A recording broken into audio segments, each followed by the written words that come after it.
Oh, hello. Good morning, good evening, good afternoon, wherever you are. Thank you everybody for being here for another live Q&A with me, VoiceOver Angela. Um, for those of you that are new, welcome. My name is Angela. I am a full-time voiceover artist and audiobook narrator, and my channel here on YouTube is dedicated to those of you that are just getting started out in this wonderful world of voiceover and audiobook narration. And through my channel, I share with you some tips and tricks and techniques that I use every day in my own voiceover business, and I answer your questions. Um, if you're not new here, then you know that every week we have a poll, and today's poll is, have you ever attended a voiceover conference? And let's head over to the responses. So far, we've got 20 votes, and it looks like 10% of you said yes virtually. There was also yes in person, but there was nobody who said yes in person. And I get it. I haven't attended one in person yet either, just due to the pandemic and, all that stuff. 85% of you said not yet, and 5% of you said, what is a voiceover conference? A voiceover conference is a meeting of professionals, of experts in their particular field in voiceover, and they give little mini classes or sessions to explain their particular area of expertise or profession, and they share with you some of their tips and tricks and techniques and how to excel in that particular niche of voiceover. So they're essentially informational educational workshops that are fabulous, just fabulous. Last year I went to One Voice virtually, and there was so many different panels there that it was difficult to watch or participate virtually in all of the panels that I wanted to participate in because sometimes the times overlapped. But you could go in and out as you want to. But One Voice already passed. I think it was last weekend. I could be wrong for this year. I didn't go this year, but I had already purchased a ticket for another voiceover conference, which is coming up in October. And if you don't know, I'm going to share with you a voiceover conference that is new to the arena, but has some really spectacular speakers. And that is through my friend and former coach Anthony Pica, his website, a vosjourney.com is the website. I'm going to share with you really quickly some of the speakers that he's got on this conference that he put together. And I'm pretty excited. Let me just share my screen because, as some of you know, I am hang on. I need to do this window. No, not this window. Let's do this window. Let's do this window. There we go. Okay, now we're rolling. All right, let me just make sure I'm sharing the right screen. Okay, I am. Okay, so vosjourney.com, this is what he's got cooking this year. And this is coming up in October 14th through the 16th. And if you go to the website of vosjourney.com, you'll be able to purchase your tickets there. And they're actually not that bad price-wise. I mean, considering who he's got on the panel. Friday is a meet and greet, right? Everybody comes in and they say, hi, how you doing? You meet everybody. And then he's got a Mastering the Art of Nonfiction with Sean Pratt. He's got Websites, Marketing, and Voiceover, oh my, with Steph Lynn Robinson. And this next one, Red Horrocks. If you're on Fiverr, Red Horrocks she has been on Fiverr since the start. She was actually there when they went public and helped to ring the bell on, at the stock exchange. And she is one of the best-selling voiceover artists on Fiverr. Last time Anthony did an interview with her, she said she had like 60 orders every day. So she's just super volume Fiverr seller, right? So I'm sure her panel would be good. And then we have the gig economy with voices.com, the ins and outs of live direction with Anthony, it looks like. Equipment of the future for the at-home voiceover actor. And then this one is Gabby Nistico. She is one of the voiceover legends. She is actually going to be there for the world of radio, TV, and social media commercials. And then we have a gentleman, I forget his name is Adam from Fiverr, who is going to be there speaking. Voice 123, he's going to be there. The future of online VO with Voquint. And then, of course, as some of you know, I love Scott Brick. Scott Brick is going to be there, which is fabulous. Big characters, big projects. The Booth Junkie is going to be there. If you know who he is, Corey Disson is going to be there. How to work LinkedIn like a legend. We got Susan Fouché for the e-learning panel. The art of award-winning trailers and promos. The difference between sound treatment and soundproofing. A live audition workshop, and then it looks like he's got space for something else that's going to come in there. So I had to share that with you guys because that's coming up, and I would definitely check that out and get your ticket. I am also going. Not going to miss it. There's a really good lineup that is particularly targeted towards at-home voice actors working on pay-to-play sites and online platforms, which is us. So it is fabulous, and I'm excited about it. So I'm going to stop ranting about it now. All right, let's head over to the comments. Let's see if we can answer some questions. Oh my goodness, we got lots of people here. Thank you everybody for spending some time with me today. Oh, I wanted to ask you, because I was a little bit later today. Today was the first day of school, and I always, make a big deal out of the first day, take the kiddo to school and all that stuff. So I'm sorry I'm a little bit later, but does this time work better for you?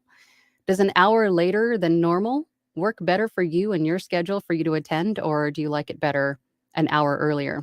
Let me know, and we'll maybe switch things up if it's easier for you. All right. So first we have, that's me. So next up we have Savannah. Good morning, Savannah. Or yeah, we'll get, it's afternoon for you, isn't it? I keep forgetting it's an hour later. Hi from New York City. Hope you're staying cool. I am. It's actually, we've had another rash of monsoons. We're supposed to be thunderstorms all week this week. So I'm kind of excited about it, although it makes it a little bit muggy, but it's not 120. So I'm not complaining. Oh, we just got a super chat. Who was that? Louie. Thank you so much. I appreciate you. Running errands, he says. Oh, I'm sorry. I hope it wasn't the time change that screwed everything up, but I thank you so much for the super chat. I really appreciate that. You are amazing. And I did get your email and your note, and I will see if I can figure that out.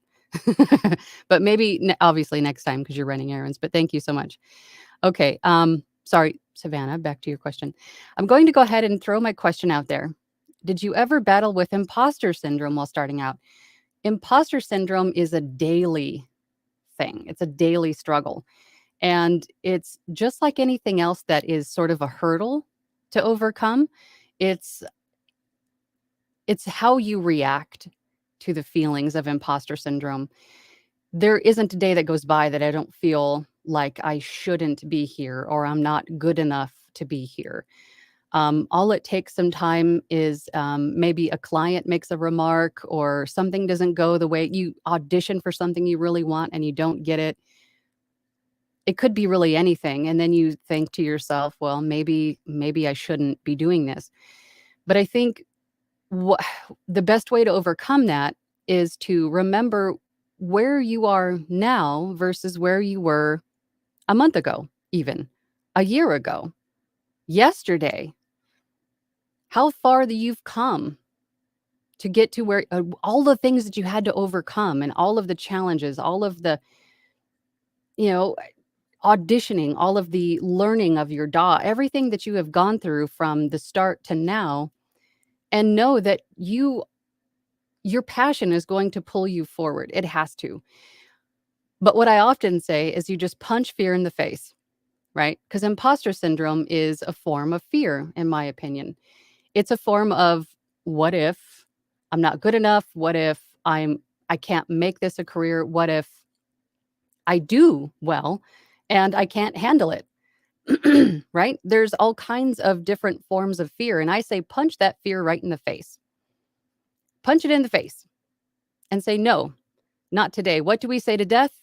Not today, right? For those of you GOT fans, you know what I'm talking about. Um, but yeah, every day imposter syndrome. It's just a matter of how you deal with it and overcome it and get past it. Take a break, take a walk, remind yourself of how far you've come and how worthy you are. Yeah, I hope you're not dealing with that right now because that stinks, but I'm right there with you, sister. Robert Palmore says, morning, not coffee, 5-hour energy. Oh my gosh. I can't even drink that stuff anymore. What has a kind heart and comes in 3 shades of pink? I don't know. Angela after one of my salty jokes. Oh, stop it, Robert. James Sparks says, hi from Regina. Did I say it right this time? Saskatchewan? I think I did. I think I remembered it. KJ is here from Minnesota. Good morning, KJ. Or is it afternoon for you? I'm sure it's afternoon now. The Jazzy Jasmine, good morning. Greetings from San Diego, California. My Californians are in the house. Tech Voice by the Lake. Hello from Northern Michigan. Oh, gosh, I bet you it's beautiful there. Peter Lafford is here. Good afternoon from Charlottesville, Virginia. Good morning. Good morning. Good morning. VoiceOver Van Deen. Afternoon from UK. The Frog is also here. Robert Palmore says, New Mexico from a lady with the first name of Regina, New Mexico. What? James Park says, cool. Oh, for the voiceover conference? Yeah, I definitely. Robert says, so when Anthony eats his meal, he is a Pikachu. Yeah, I've said that to him myself a million times. I'm sure he's probably tired of hearing that. What is this? What is that, James? What does the no mean? Louis says, almost missed it. Hi, Angela in the house. Hey, Louis. Thank you again for the super chat. I appreciate you. James Park says she's been there since it was Threever. Oh, yeah, Red Horrocks. Yeah, she has. She's been there forever. But she's got some really great tips on how to promote your Fiverr gigs, how to lay out your Fiverr gigs. Alan Scott says, VO with music. I have the VO in ACX spec and the music mastered to its requirements. How is it presented to ACX? It gets a little bit tricky when adding music to an audiobook to meet ACX standards. The main things to keep in mind is that when you're adding music, you still have to maintain the at the head of the file, the half a second to a second of room tone, not music, room tone. And the same for the tail of the file. So the very end after the music still needs to be the 1 to 5 seconds of silence, not silence, room tone. And then your RMS also needs to be within the same requirements between the -18 and -23 dB. Those are the only things to really keep in mind. Of course, you can't exceed the -3 dB peak either. But what I typically do when I have to add music to an audiobook is I will narrate the audiobook as normal, and then I will put the audiobook narration and then the music together in multi-track and make sure that the music is the same volume as the dialogue track, mix them together and then as one file, and then manipulate the file to meet ACX's standards as the two are together, mixed together. So then I'll normalize it to -3 dB, test it to make sure that it's at the proper RMS, and then I'll add the room tone, right? You can grab it from the original dialogue file if you have to, and make sure that the head and the tail are at the proper room tone requirements. That's typically how I do it, but that's really the things that you want to keep in mind. But other than that, they are just like normal files. You just upload them to ACX or deliver them to the client, depending on how you're working together. But those are the things that really tripped me up in the beginning, was getting those right. Robert says, because I'm retired, it doesn't matter what time you help us out so much. Thank you. I appreciate that because I felt bad. Even last week when I said same bat time, same bat channel, It wasn't until after I had stopped the broadcast that I went, "Oh, no, I totally forgot to say that I'm gonna be an hour later," but I made sure that the thumbnail for this week was, an hour later, and then, I had to make a note of it this morning to make sure that you guys didn't think I just forgot or something happened to me or something, but thank you guys for being here. I appreciate you. Looks like there's about 32 of you here right now, so that's awesome. That's awesome. Thank you, guys. I'm sorry, JCC AOL, I totally didn't even either time works for me. That's great. Awesome. Thanks, guys. Tiffany's 80s Dream says, which do you recommend for beginners, Fiverr or Upwork? I say both. I started on ACX first because I wanted to first and foremost narrate audiobooks.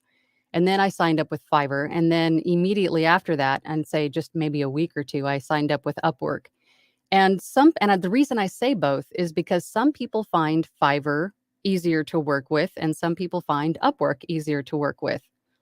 I guess it just depends on which you find more work on that appeals to your niche of voiceover. Although Upwork isn't really designed well for voice actors. It's not super voice actor friendly because, as you know, if you have a profile on Upwork, you are listing your product, right? Your time, your voice for an hourly rate. But that's not how voiceover is paid or charged, right? It's by word. It's by word count. So that is the only thing that makes Upwork a little bit difficult, is that they haven't been able to switch it over for the voiceover category at the very least, that you could actually purchase the product, the voice, by word count. It's all by hour. Although if you submit a proposal to a client in Upwork, you can give them the project amount, the finished entire project by word count. But if they don't set up the proposals to be submitted that way, then it's an hourly amount. So if that is the case, then I always put in the cover letter, this is how much it is as a fixed price for the entire project.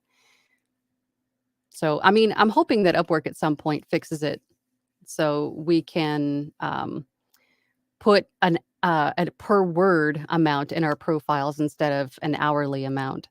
So, but I say both because you might find that you do better on one versus the other. And having your profile on multiple platforms is not a bad thing. I was actually talking to somebody the other day about having multiple profiles on multiple sites because clients will Google you. They will look you up just like we do to clients. We do our Scooby-Doo on the back end to make sure that this client is legit. Clients do the same with us. They want to make sure that we are who we say we are and that they're not going to get scammed. So when clients do Google you and they see that you have multiple profiles on multiple platforms and maybe even a website dedicated to your voiceover business, then that adds to your credibility and your professionalism. And then they might just go ahead with the project working with you.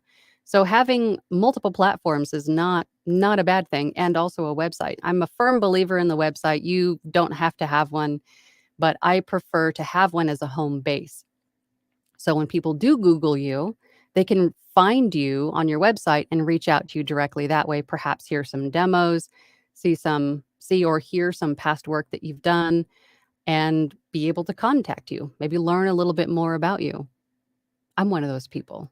I like to do a little research. JJJ says, hello. Hi. Matthias R says, hey, Angela, how you doing? I'm doing swell, Matthias. I hope you're doing good. I got problems getting orders in Upwork. What's the right way to write a proposal? Thank you, you rock. No, you rock, but thank you. The right way to write proposals for Upwork. I want to say I have a video here on my channel that I do just that. I think I go over a proposal and make it a template. So we wrote a proposal template in that video. And then if you pretty much follow that and then change some of the words to be specific to you and then save that as a template, you can meaning you save it like as a PDF or a Word doc file or whatever you want to do. That way you could just copy, paste, and then change, the dollar amount, change some of the other wording that's in there, make it a little bit more personal for that particular client. That is the best way to go about it. But um, some people will tell you to make it long and drawn out and really talk about your expertise in that particular type of job in the proposal. Some say that you should make it short and sweet. I say it's a little bit in between. You want to show the client that you paid attention to their proposal requirements and that you also provide the right kind of demo, side note, that is the same kind of job they're looking for. But I do have a video here on my channel where I go through writing a proposal for Upwork. James Park says, I'm on disability, so anytime is okay with me. Perfect. Did I lose my place again? No, I didn't. Okay. Michael V says, love my Tuesday afternoons. This time is still good for me. Perfect. Okay. So, so far, oh, I just saw somebody that said, I prefer the hour later. Okay. So I'm going to have to, buddy from Charlotte, North Carolina on the stream. What's up, buddy? And then he says, I prefer the later hour. Okay. And then VoiceOver Van Deen says, I prefer an hour earlier. I try to finish my day at 5 p.m. in the UK and then unwind with you guys before tea. You made me work an extra hour today. I'm sorry. But you know what? You'll be ahead for tomorrow. You look at it that way, right? Okay. And Robert says, I must not fear. Fear is the mind killer. Quote from Dune. Yes. Do not fear fear. Do not let fear decide your fate. I like that one too. Wonderland Steam says, morning from Southwest Virginia. Wow. James says, yes, you got it right, Angela. Okay, good. Sweet. JCC AOL says, if anyone has time, this past Saturday, I saw a very good video by Brizzy Voices on voice impressions. Very well done and a lot of good information. Anna Brisbane, like Angela, does such great work. Thank you. This past Saturday video, is it on YouTube? This video by Brizzy Voices? There's a lot of voice actors on TikTok that do some really great impressions and give some great tips. If you're not on TikTok, I know some people say TikTok, but believe it or not, TikTok is now starting to outpace a lot of other social media platforms. There's a lot of people on there and a lot of great information. I wouldn't say to poo-poo TikTok at all. James Park says facepalm at Robert's joke. Well, Robert. Robert's a silly goose. Alan Scott says thanks. And then Robert does little faces. Joy West says, hello, everyone watching from Southfield, Michigan. Well, welcome. We got a few Michigonians. Is it Michigonians? Donnie Lansdale, good morning. Starting my new podcast later this week, Everyday Authors. You guys should check out that podcast. There's a lot of great podcasts that I have recommended throughout my videos and my streams. There's a lot of great information out there. And Everyday Monsters is a good one. And the intro and the outro are fabulous. Evil Leprechaun is here. Do certain areas of VO, like erotica or political ads, hurt your chances of getting other types of jobs later? That is a great question, Evil Leprechaun. And what you could do for the audiobook ones, you could use a pseudonym. And you could do the same with the political ads too, if you want to. I think the political ads would only hurt you if your name was on them somehow. I think there's probably a slim chance of someone hearing you and recognizing your voice. But I mean, ultimately, what you're paid to narrate the job that you're doing doesn't mean that it's your belief. It doesn't mean that it's what you believe or what you feel in your heart. I have done some political ads that I didn't agree with. However, it was a job. It was a job that I was paid to do. And to make my client happy, I did it to the best of my ability. It just is what it is. But if you don't want your name on something, you can use a pseudonym, a stage name, whatever it is that you want to use if you do not want it to come back to you later for whatever reason, right? If you just want to keep those things separate, that's fine. If you have small children at home, that's fine. Whatever your reason is for using a pseudonym, you can. James says, "Hey, Evil, most folks use a pseudonym when recording erotica." Yeah. And some people are fine with just leaving it in their name because, again, it's just work. It doesn't mean that you wrote it. It doesn't mean that it's your belief system. It's not, you're just doing your job. You're just breathing life into your client's words, right? But you can use a pseudonym if you choose to. Louis says, "Is it possible to document the process of auditioning for voice work as you do it from beginning to end?" Um, you mean me personally? Or for you personally? If you wanted to watch the process of auditioning for voice work from beginning to end, I actually do that a few times here on my channel with audiobooks. I start the video with looking for a title on ACX and then choosing one and then doing the audition, recording it, editing it, formatting it, and then submitting it to ACX, along with what to say in the notes, the message to the client. I do that in a couple of it. Possible to document the process if you wanted to write it down perhaps for someone else or as part of like a business plan, you could do that for sure. I'm not exactly sure which way you're asking. Maybe my brain is just going different directions, but I hope that answers your question, Louie. Edwin 00 says, "Keep punching fear in the face, and if you need help, use these brass knuckles and nunchucks of faith." Woot woot!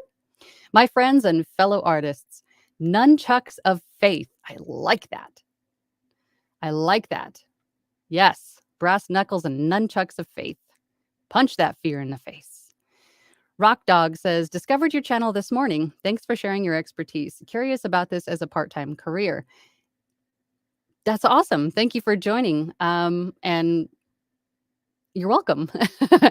And if you don't know me, I am just a voice actor, audiobook narrator. I started about a little over 4 years ago now. And I'm not saying that what I tell you is the end all be all. I'm merely just sharing my experiences with you and what I have learned thus far in my own journey in this building this business, in the hopes that I can help save you time and grief in your own business. So, but I started this as a part-time career. This wasn't full-time for me until about just between about a year and a half to a year in. What the dogs are barking about next door. So for the first year and a half to 2 years, I did this part-time because I was also employed, 9 to 5 with someone else.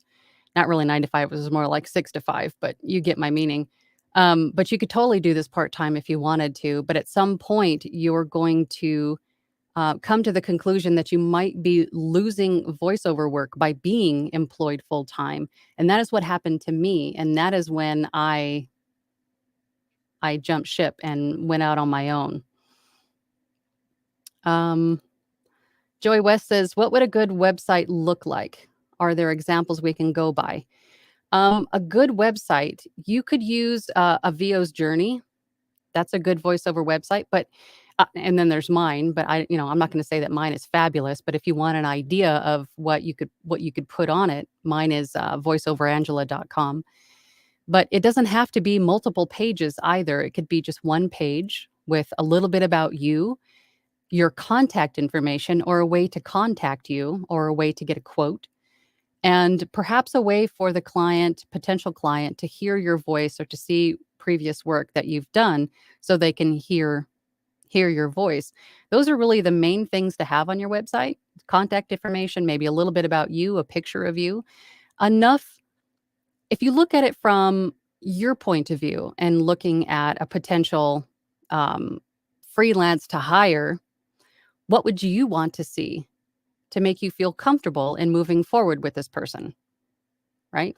It doesn't have to be tons of graphics or, just a nice soothing color in the background, maybe just plain white, whatever your preferences are. Maybe if you already have like a brand palette of colors that you have in mind, use that. If you have your logo, throw that on there, whatever you want. But I think if you just do like a simple Google search of voiceover, you'll probably come across a handful of different voice artists, and you could take a look at their websites and see what they've done just to get a good idea to see what they've done and then, implement what works for you. Louis says, I'd love to see the work needed to be put in for voiceover work vlog style. That would be tubular. The work needed to be put in for voiceover work vlog style. In retrospect, I think most of my videos are sort of vlog style, aren't they? Or are they more like tutorial-ish? I don't know. I have a lot of people that leave me comments like, you know, you talk too much, or they'll leave a timestamp of when I actually get to the nitty-gritty of the video because they don't want to hear my blah blah, and that's fine. So that leads me to think that perhaps they are a little bit vloggy. I don't know. But I've been playing with the idea of getting on to Twitch as well. Maybe I could do that there, just sort of come along with me in a day, sort of a thing. I don't know. What do you guys think? Would that be helpful? Boring? I don't know. But thank you for that, Louie. You got the gears turning again. The Jazzy Jasmine says, what name should use for freelance sites for Fiverr, ACX, etc.? Your real name or an AKA? That is a great question. Some of the sites won't let you use a pseudonym. Some of the sites you have to use your name, unless you have what you really want to consider. Just step back a couple steps. You really have to consider first what your business name is going to be, because some of these sites you cannot change your name. So if this is something that you're going to be thinking about maybe doing a lot or making this your career or business going forward, you want to give a little bit of consideration to what your business name is going to be. For example, my name on Fiverr is VoiceOverAngela. And that is what I started with. And that's just what I took and used as my business name, VoiceOverAngela. But on places like Upwork, on some of the other platforms, you have to use your actual name. So having said that, if you're referring to the pseudonym thing, that is mainly for audiobooks, right? When you're doing a contract on ACX for an audiobook and a client sends you a contract and you accept the contract, before you accept that contract, I would let the author know that you're going to use a pseudonym. And if they're okay with that, then accept the contract. And I also say that because some authors want to have audiobook specific covers, right? They want to have a specific special cover created for their audiobook title. And so if you're going to use a pseudonym, you want to make sure that author knows you're going to use a pseudonym and what that pseudonym is. So they put that pseudonym on that book cover for the audiobook instead of your actual name, because that defeats the whole purpose of having a pseudonym in the first place, right? So I would say before you start signing up, have an idea of what you're going to be known as or what your business name potentially could be, and then use what's going to fit best, because most of these sites you cannot change the name after you've said it. James Park says, hey, Angela, I'm sorry I can't stick around today. I've got to take off. See you next time. Well, thank you for joining today. I appreciate you, James. You're probably already gone, but I appreciate you. Thanks for sticking around for a little bit. Michiganders. I like that. Thanks, Steve. Robert Palmore says, TikTok uploads are I need my glasses. TikTok uploads all their user data to Chinese servers. Bad enough we have no privacy from our own government. True. Grant Bunting says, hi, Angela. Grant from Columbus, Ohio. I am working to learn everything to start my voiceover career. Just ordered my PVC frame and audio blankets from Vocal Booths to go. One step closer. That's awesome. One step closer. It is Michiganders. I got a lot of people saying Michiganders. Tech Voice by the Lake says Michiganders. Purple Table Tarot says Michiganders. That's just fun to say, Michiganders. Joey West says, LOL, actually, it's Michiganders. I like Michigonians. What did I say earlier? Michigonians? Michiganders. JCCAOL says, yes, Brizzy Voices is on YouTube, and she does mention other voice actors on YouTube, which you can go to for instruction or inspiration. That's awesome. There are a ton of great voice actors on YouTube, TikTok, Facebook, Instagram. They're all over the place. Follow them and learn from them. A lot of them do share some great information and from their own personal experiences. KJ says, it appears that people are divided on whether or not to wear headphones while recording. From what I've gathered, it's down to a personal preference. But I'm curious, what are your thoughts? I think it is a personal preference. Me personally, I only wear my cans when I'm editing and I'm listening to playback. Or obviously if I'm in a Zoom meeting or something like that. But I don't like to have them on my head while I narrate. It makes me feel kind of locked in and claustrophobic. But some people do prefer to have them on so they can live monitor, they can hear themselves as they record. For me, that's too distracting, in addition to feeling like I'm claustrophobic. Some people wear one on and one off. That is important for the punch and roll technique. So when you make a mistake, you stop the recording, go back to where you made the mistake and record over it. You're going to have to be able to hear where to go back to and when to start recording again. So that would be helpful for that, for streamlining that process. But I personally don't wear them because it's uncomfortable for me to wear them while I record. It makes me feel kind of like tied down or something. I can't move. I don't like it. But it is a personal preference.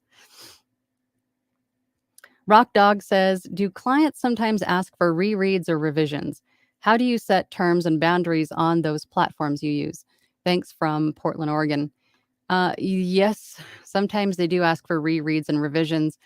Most of the sites that you're on, when you're creating your profile or your bio or your project information, your gigs, wherever you are and wherever you can, you definitely want to set an expectation for revisions. You want to outline what your revision policy is.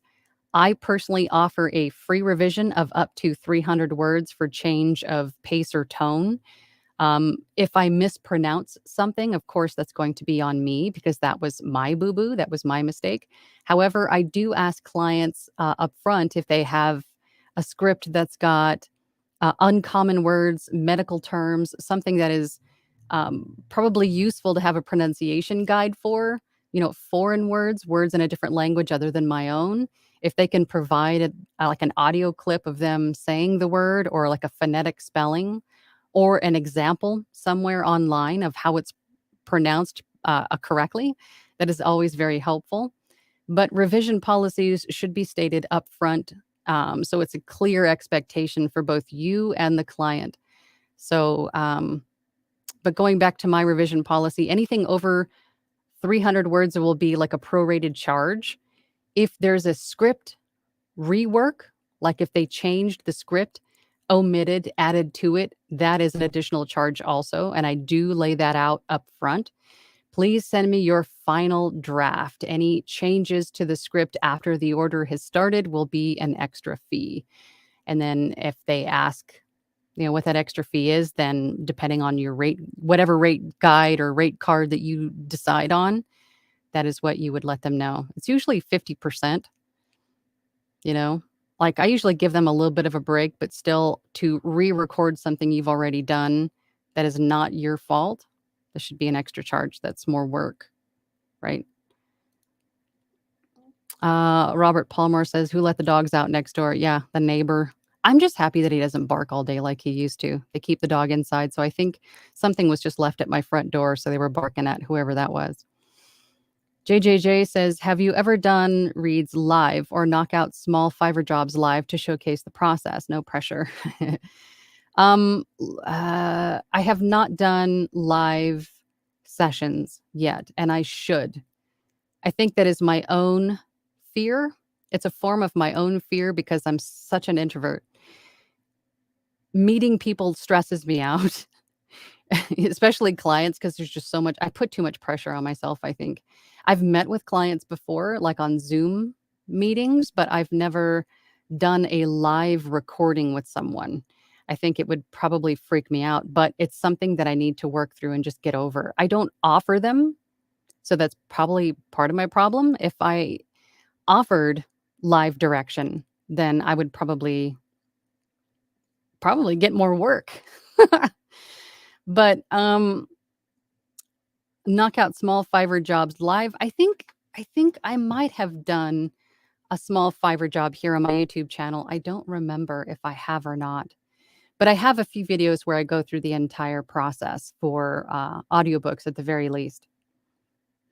But yeah, I should probably do more live direction.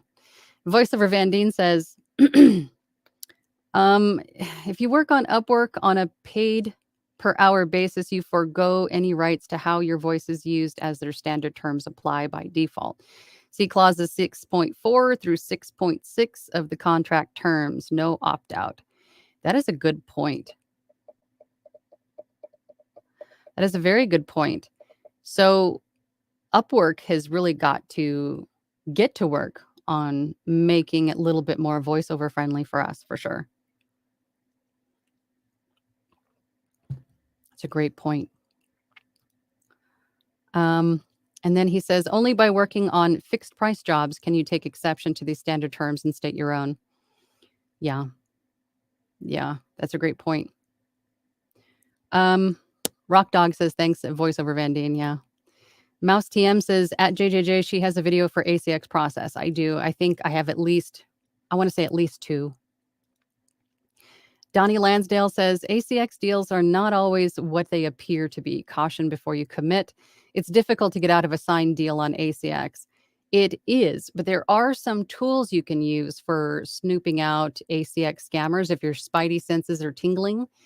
I recommend doing this for every client or every rights holder on ACX that you reach out to or that reaches out to you, is to look them up on, if you go to audiobookscout.com, there is a tool that you can use from, that site that's called Author Snoop. And then you can add that to your toolbar on your computer. And you can use that to see a little bit of background about the author before you commit to the contract. Or you can just do it the old-fashioned way and Google search them. Reach out to them an alternative way if you want to, and make sure that that is really the author that is reaching out to you on ACX. I had someone do just this they were offered a contract on ACX, and for whatever reason, she didn't feel it was right. So what she did was she reached out to the author outside of ACX and said, hey, are you on ACX offering this contract to me? I just wanted to make sure. And the author said, no, that is not me. Please make sure that you report this person, cancel the contract, whatever you need to do. So while they were handling that part with whoever this other person was on ACX, the author reached back out to her and said, hey, I've been thinking about turning this book into an audiobook. Would you be interested? So it worked out in her favor, but it's not a bad idea to always, especially on ACX, to research the client to make sure that they are who they say they are. It's kind of an unfortunate thing that we have to do that, but anything, anywhere, any place, any platform, anywhere that you are online, you are opening yourself up to potential scammers, phishers, ne'er-do-wells, anywhere that you are. So you have to use your common sense and mind your P's and Q's and do a little extra research to make sure the job is legit. It's unfortunate, but it's just the business, any business for that matter. Donnie Lansdale says, re-explain the different ways to get paid. ACX is not real clear for newbies. And then going back to the author snoop thing, I do have a video here on my channel, my YouTube channel, where I go through the whole process of Audiobook Scout and author snoop. So if you want to check that out, that's here on my channel too. And then I also have another video on the different pay types for ACX. There is per finished hour or pay for production, right? So you're paid a full amount for the book, I don't want to say upfront because it's not upfront, but there's pay for production or per finished hour. There's royalty share, where you share in the sale of every unit or every book that is sold after it's done. 20% goes to you, 20% of the sale goes to the rights holder. And then there's also royalty share plus, which is sort of a hybrid between the other two. So you typically get a smaller per finished hour rate up front, and then you'll share in the royalties going forward on the book. So, for example, if your per finished hour rate is $100 per finished hour, if you chose royalty share plus, perhaps your per finished hour rate would be $50 per finished hour, and then you would also get the royalties of the book going forward. I hope that makes sense. Um, my train's trying to derail itself. But I do, again, have videos here on my channel where I go through these in a little bit more detail. I need my fire cider. Voiceover Van Deen brought the frog. And then Donnie says, Arizanians, we're just special desert folk out here. Carlos Voiceover says, hi, Angela. As to using headphones, I always use headphones since I can't hear any mouth or cloth or any kind of noises that might ruin an otherwise great take. My 2 cents. That is a great point. That is definitely a great point. But that is one of the reasons for me personally that I don't monitor live by using headphones when I record, is that when I'm listening back and doing the editing, when I do that last final playthrough, remove my mistakes, I'm at that point looking for anything errant that shouldn't be there. Mouth noise, cloth movements, that sort of thing. But for me, I've kind of got my process down pat, where I have a mouth declick plugin that works really, really well. And using Adobe Audition, I have the spectral view so I can see mouth clicks that weren't removed as I go through that final pass. I don't generally move a whole lot when I'm narrating, or I'll wear stuff that doesn't make noise. Like I wear minimal jewelry that doesn't, I don't wear earrings. I don't wear anything that really makes noise. I don't, if I have to shift in my seat and I'm wearing jeans, I'll make sure that I'm paused and not narrating while I readjust so the jeans don't, make noise into the recording. So I'm very conscious about what I'm wearing and what I'm doing while I'm recording. So the only thing I'm really worried about is dogs that are barking while I'm recording, but obviously I'll hear the dogs and I'll stop and do a retake. So for me, it doesn't really bug me as much. I'd much rather have them off, but it is a personal preference. Do what you want to do. Joy says, for my website, which is better to use, my real name or a stage name? I would say whichever one you're going to use going forward. If you're going to use a stage name, also, you might want to consider having, if you want to keep them wholly separate, you might need to have 2 different websites, one for each. Carlos Voiceover says, hi, Angela. As to using headphones, I always use headphones, since without them, I can't hear any mouth or cloth. Or didn't I just read that? I think I just read that. Okay. Louis says, your videos are tutorial-ish. They're mostly in one spot other than a cutaway or split screen here and there. You're lovely. Don't get me wrong. I don't take any offense to that at all.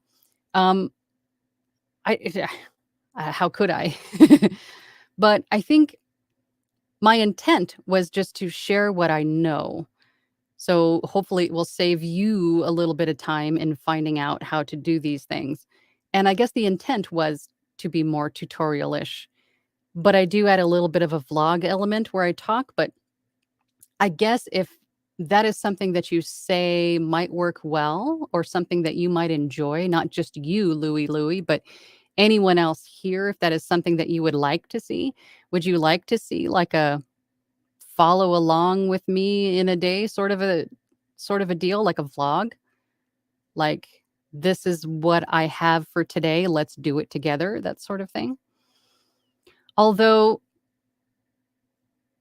I don't know if I can share client names and that sort of thing, because that's a no-no for some of the platforms I'm on. I don't know. But again, you got the gears turning. Louie, did you just send me another super chat? You did. hold on, guys. Louie. Glad you're feeling better. While you're at it, dragon uppercut and toe slap Fiverr live in the face, Street Fighter style. Dragon uppercut. Are those Mortal Kombat moves? They should be. They should be. Thank you, Louie. I appreciate you. You rock.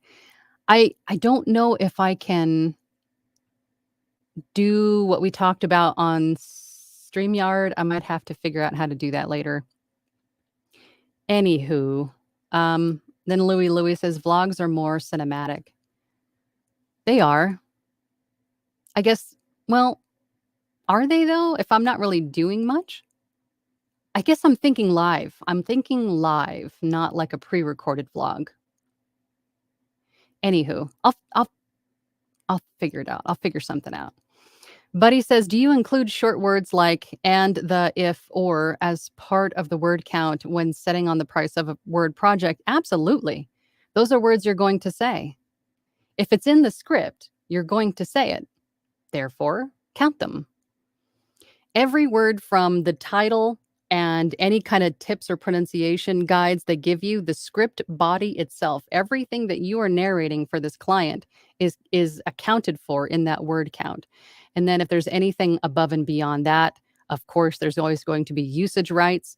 If they want music added, if they need the file split, if they need them synced to video, whatever else above and beyond that gets added on after that. But whatever is in the script body that you are narrating is in that word count. Absolutely, because you're saying it. Donnie says, newbies should know ACX does not require authors to edit their book, read the audition or ask for one. Authors to edit their book, they should be edited. I guess if it's not published yet on Amazon, there's a very good chance that the author could give you an unedited version to narrate. So you definitely, I mean, this goes for anything that you're doing, voiceover, audiobook related, anything. I always ask for the final draft. So if it's a commercial, if it's an e-learning, if it's video, whatever it is, always ask for the final draft. And if they give you something that doesn't look like a final draft, like it's formatted really weird, there's a lot of crossouts or highlights or something, I would just ask the client. I would say, hey, is this the final draft? It could be a mistake that they just clicked on the wrong file and sent you the wrong one. It's a possibility. But definitely ask. Ask to be sure, because you don't want them to say after you've already done the project that was the wrong version, right? Now you have to go back and edit out stuff, add in stuff, and it just becomes a big to-do. So always ask, double check, be that annoying person. Just make sure that you've got the right information to start the job and do it correctly the first time.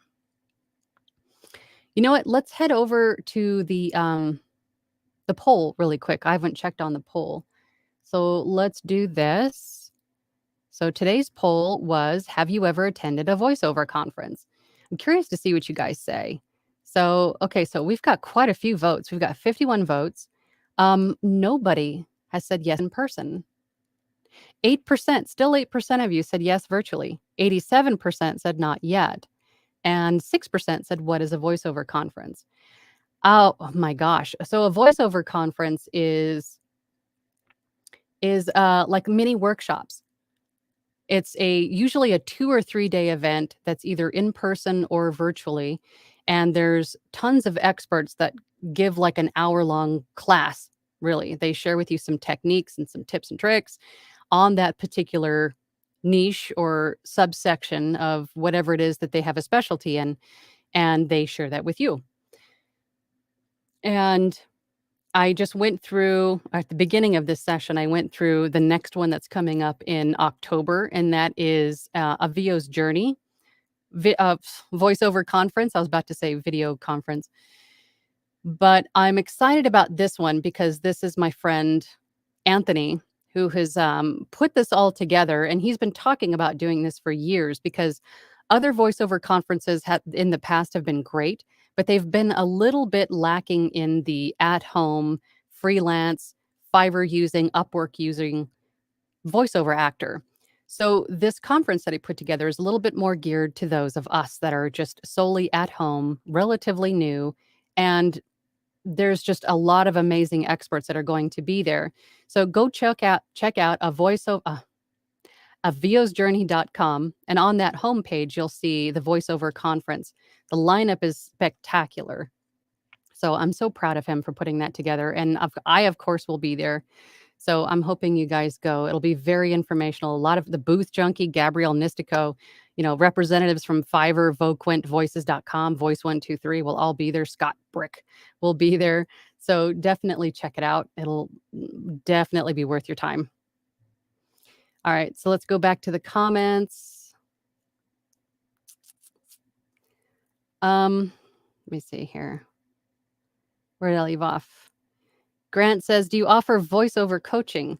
I don't really consider myself a voiceover coach, but I can definitely share with you what I have learned over the course of the last 4 years in building my own business, sort of mentorship, perhaps.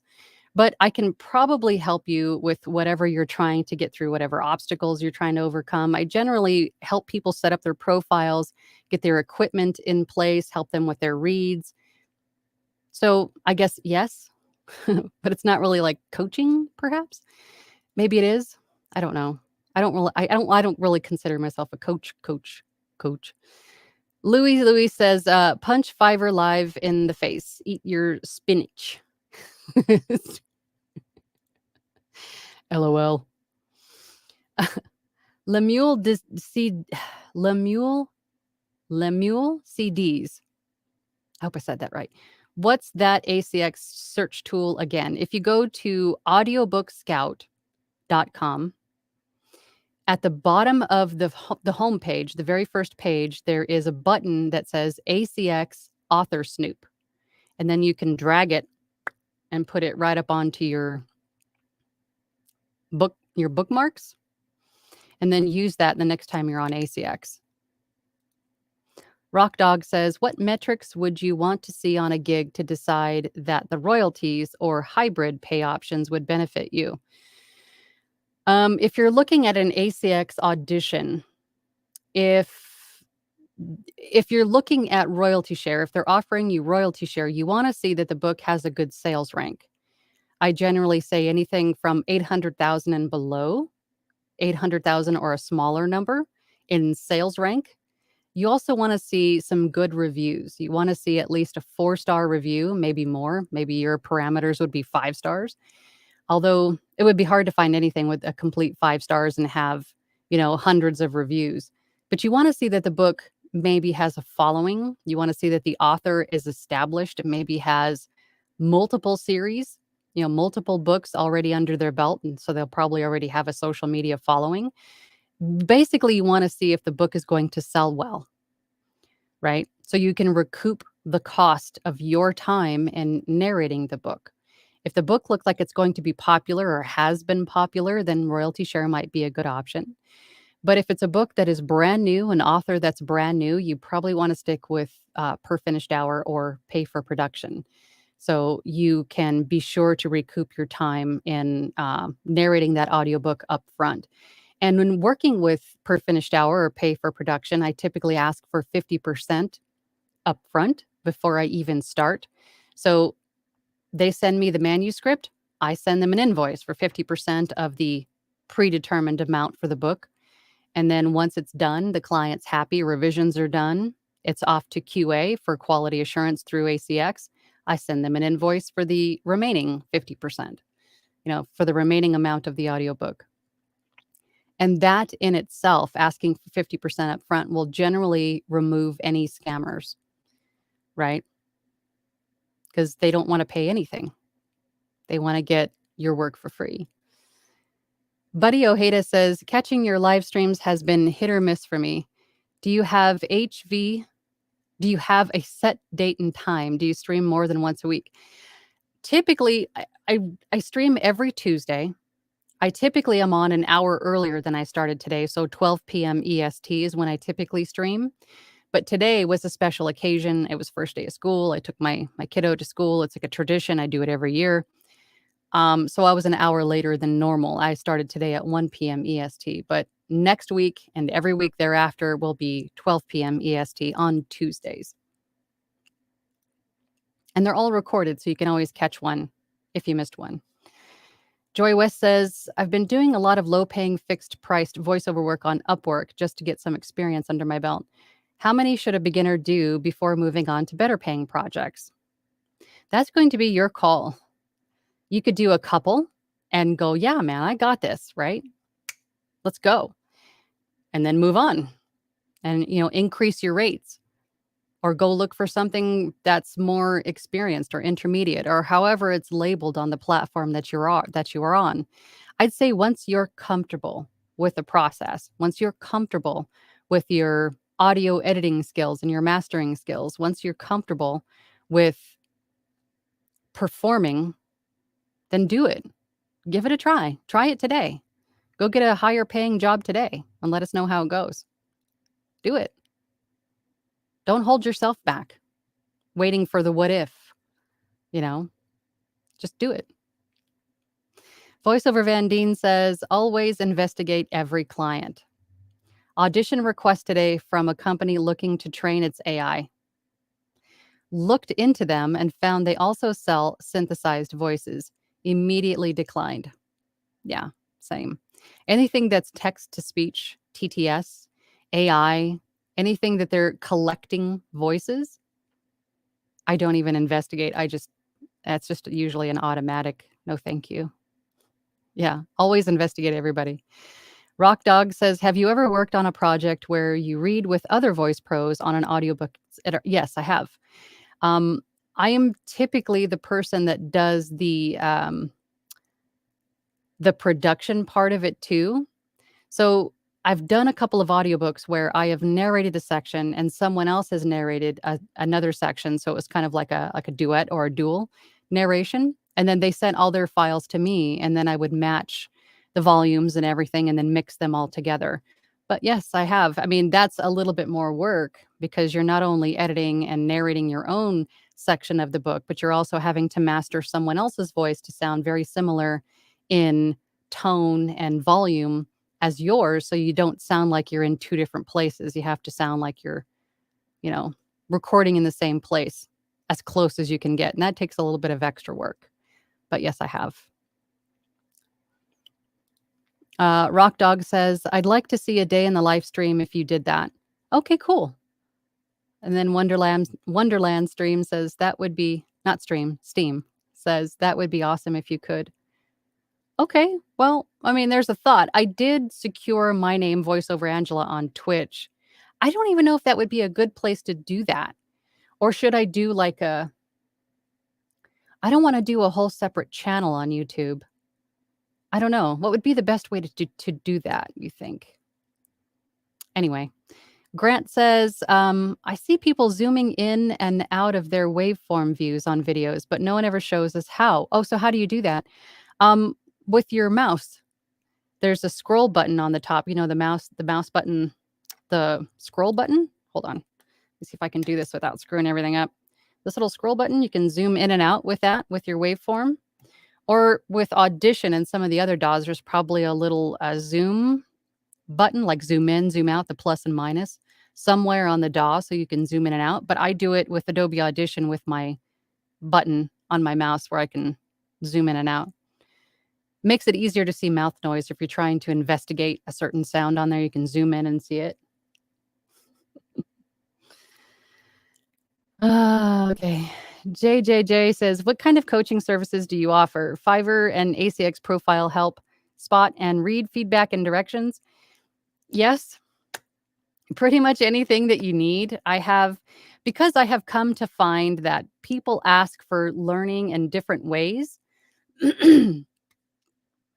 I started my YouTube channel a long time ago, but then over the course of that time, people have said, hey, I'd like to meet with you for, just a few minutes to ask you some questions. And then someone else said, hey, could you just create some courses so we don't have to bug you? We can just go in and watch the videos. And then some other people said, hey, can we have like a group type thing? And so I've created all of those because people like to learn different ways. So I have one-on-one sessions. If you go to my website, voiceoverangela.com, I have one-on-one sessions. They're only a half an hour long, so I can keep them cost effective, right? And then I also have courses that I've created on Fiverr, Upwork, I have one on ACX that I just need to finish. It's not done yet, but I also have one on meditation, affirmations, ASMR. That one was really super fun to do if you're interested in getting into meditations. And then I also have what I call my platinum group, where I provide scripts to practice with. There's ebooks. There's budget planners. There's all kinds of like free resources that they're not free. They're part of the platinum membership, but I provide all of this stuff for them. And then also we meet once a week on Thursday night to go over like practice reading ahead. We read for each other. We bring a script. I provide a script. Uh, Play demos for each other, and then just kind of catch up on the week, and we talk about, what's going on, what happened. I do tutorials. It's all very casual. Everybody brings a drink. We have a lot of fun. We have a lot of laughs. So there's a few different ways that I can interact with people to help you kind of get to where you want to get and meet you basically where you are. So there's a few different ways to go about it. If you go to voiceoverangela.com and go to the VO workshop, everything is right there. Donnie says, not a mistake. Book was on Amazon. Oh, unedited? That's bad news bears. Voiceover Van Deen says, at Grant Bunting, which DAW? It's often mouse scroll wheel. Yeah. Thank you. Tech Voice by the Lake says, in radio, new DJs are sometimes given a name. Sometimes it's easier to act if you become someone else before you turn on the microphone.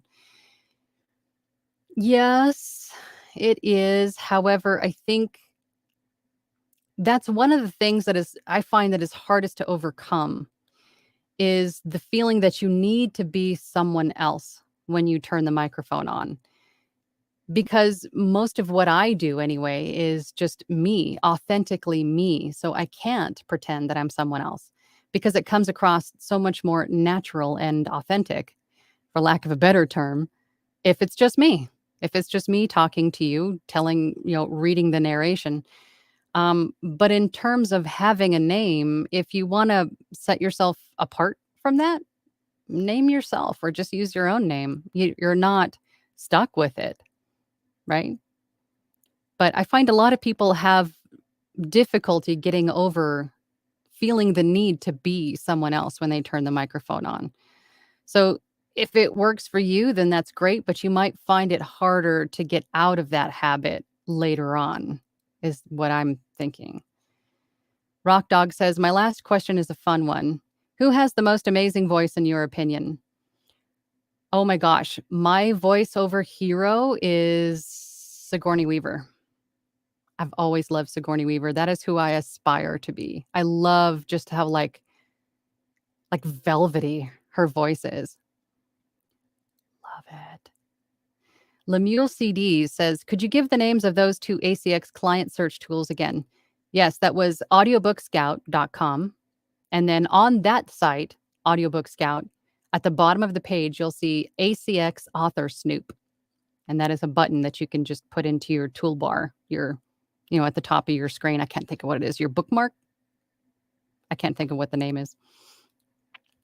Joy West says, I am testing out my walk-in closet to use as a booth, and I wanted to know how you do keep cool in your recording booth. It is difficult. Summer in voiceover is really difficult. You're sitting here in a bathing suit trying to get through your narrations and your audiobooks for the day. Because even though there's a lot of different plugins and a lot of great tools that you can use to help reduce sound, it's always better to have no noise in your space at all, i.e. fans, computer fans, cooling fans, air conditioners, all of that stuff needs to be off, I find, to get a nice clean recording. So it is difficult. I have to narrate in spurts, basically, get through a chapter and then stop, turn the air conditioner on, turn the fan on, cool back down, do another chapter. So it's difficult, but voiceover in the summer is hard. It's hard. Same with the winter. If it's cold, just bundle up as best you can. Lemuel CD says, thanks. Evil Leprechaun says, like the video. Oh, thank you, Evil Leprechaun. Yes, please. Like the video. That would be fabulous. That tells YouTube that you guys actually value this content, and they'll promote me more to more people who might need this information. So thank you. Thank you for saying that. Lemuel CD says, speaking of kids in school, do you have any videos on how you balance your VO business with home and family responsibilities? I want to say yes. Work-life balance, something like that is what it's called. What I have found has definitely helped me now that I'm not, because when you're working for somebody else, you know where you're supposed to be at certain times of the day. But when you're working for yourself, you have to make a schedule for yourself. So what I have found is using just one of these like agenda books, that just has every day and a little section for each day. And you can write down people that you need to meet, due dates for projects. From this time to this time, I need to be recording chapters 5 through 8, or whatever it is. And then, pick up the kid from school, get the laundry done, pay this tax bill, whatever it is. But if it's right in front of my face at a glance at any time during the day, it helps me to remember everything that needs to get done and at what time.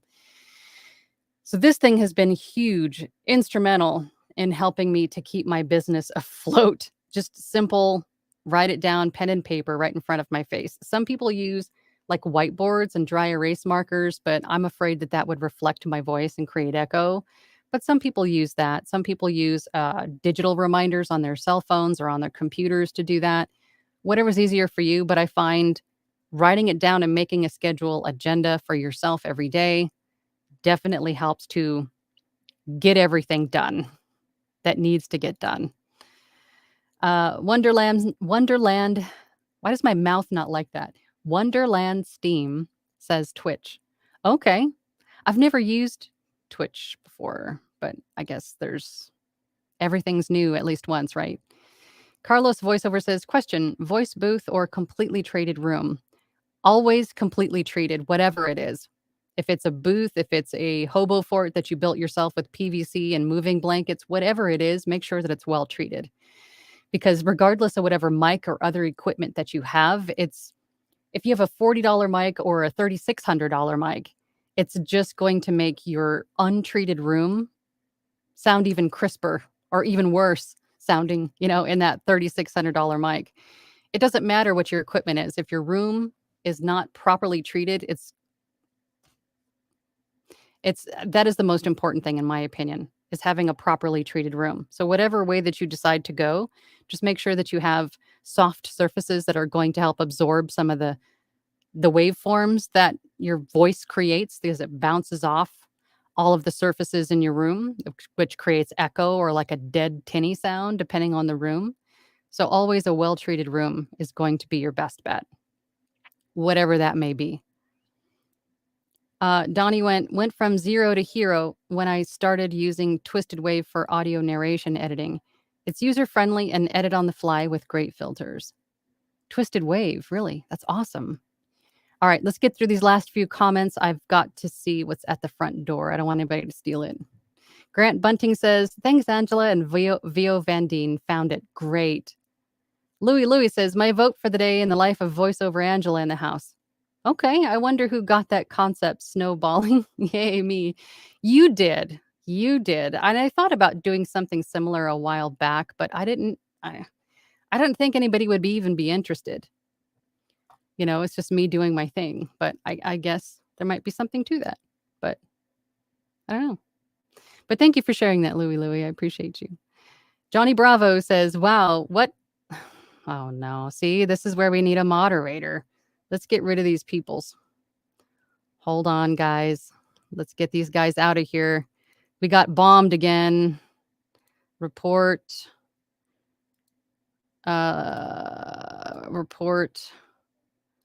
Okay, did we get him removed yet? No. Okay, remove. Let's remove these guys. Remove. Hide user. Okay, did that do it? I think that did it. Oh my gosh, these guys. All right. So going back to... All right, so Johnny Bravo said, wow, what a pickle to be you walking around the town bringing spring wherever you go. Thanks. Professor Tracy says, "How are you doing this? How are you doing from Minnesota? Great to see you again. Is there a preferred time of day you like doing your work?" I generally start work at about 10 or 11 in the morning once I'm awake and my voice isn't all, "Bleh," when you first wake up in the morning and you're all froggy. Although I tend to stay a little bit froggy throughout the day because it's just my sinuses. But generally in mid-morning and mid-afternoon are great times for me to narrate. The rest of the time I'm generally editing because I do a lot of editing also, which helps keep the business afloat. Is just to keep busy and to keep something rolling in while times are sort of slow, which we're seeing sort of right now. But really, any time of the day, as long as you're feeling up to it, if you're in the right mindset to work, do it. If your voice is strong and it's not all raspy, then do it. But take lots of breaks. Those are important. Bot reported. Thank you, JJJ. I appreciate you. Robert Palmore says Twisted Wave is Apple and online platforms and Windows beta. Fabulous. And then Carlos says, get a mod, pick one of the regulars. I am. I've had a couple of people actually volunteer to be mods, and I think I'm going to set that up after this stream. So I appreciate everybody, and I think I will. So if you get a message from me asking you to be a moderator, then I appreciate you guys. Robert says, seems like I can never edit my comments. Whatever pops into my mind comes out on the keyboard for comment. You need to just maybe go count to 3 before you post a comment, Robert, I think is what you might need to do. Louis says, just use this channel. Audition for sci-fi episodes you could imagine being cast by Sigourney Weaver, then rock it out. You're going to need a montage of you punching lots of things. Punching things? Like punching... That's interesting. Okay. Joy says, I totally understand the sinuses thing, and ragweed season is coming for me. And for me, I had COVID like 2 years ago, like right towards, it was like November of 2020, I had COVID. And ever since then, my sinuses just have not been the same. And it's just been so rough. And it causes like this constant like drip. It's just disgusting. But, it is what it is. And you got to just make do with what you got, right? Donnie says, I volunteer. Robert says, no. Yes. Count to 3 before you post. All right, guys. Rock Dog says, thank you so much for answering all my questions. Have a great day. And you know what? I appreciate all of you for joining today. And I don't have the, school thing next week. So I will see you all next week, next Tuesday, same bat time, 1 hour earlier, and then same bat channel. So it's really not same bat time, is it? Darn it. I can't really say it. So we'll be back at 12 p.m. Eastern next week on Tuesday of next week. And I will see you all there. Thank you again so much for everybody being here. I really appreciate you all. And I will see you next time. Bye.